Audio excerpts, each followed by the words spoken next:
광주광역시에서 철거 중이던 건물이 붕괴하는 사고가 일어났습니다. 무너지는 과정에서 나온 잔해가 시내버스를 덮치기까지 했습니다.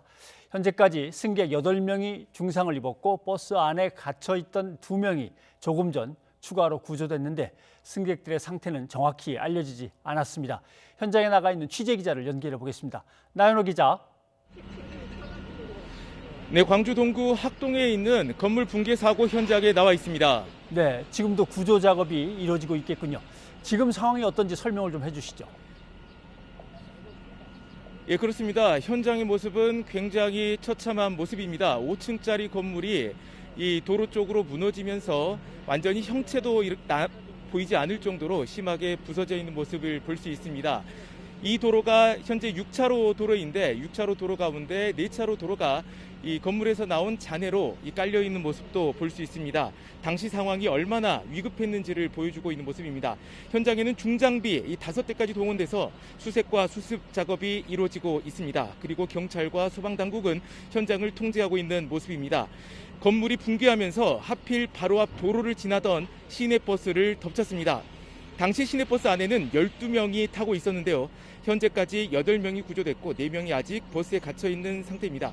구조된 8명은 모두 병원으로 옮겨졌는데요. 모두 중상입니다. 그리고 조금 전에 버스에 갇혀있던 4명 가운데 2명이 구조됐다는 소식이 전해졌습니다.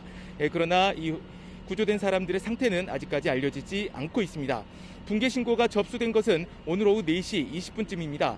광주광역시 동구 학동에 있는 지상 5층짜리 재건축 건물인데요. 당시 건물 안팎에서 4명의 인부가 중장비를 이용해 작업을 벌이고 있었습니다. 5층에서 조금씩 철거 작업을 하고 있었는데요. 공사 관계자는 작업 도중 이상한 소리가 나는 등 붕괴 낌새가 있었다고 설명했습니다. 해당 현장 철거 작업은 오늘이 이틀째였던 것으로 알려졌습니다. 현재 소방 대응 1단계를 거쳐 현재는 대응 2단계가 내려져 있습니다. 앞서 승용차 한 대가 매몰된 것으로 추정됐는데 다행히 사고를 당하지 않은 것으로 확인됐습니다. 앞서 소방청은 사고 직후 사망자가 3명이 나왔다고 공지했다가 다시 사망자가 나오지 않았다고 수정해 재공지했습니다. 소방당국은 소방 인력 180여 명과 장비 60여 대를 보내 현장에서 구조 작업과 수습 작업을 벌이고 있습니다. 자세한 소식이 들어오는 대로 추가로 전해드리도록 하겠습니다.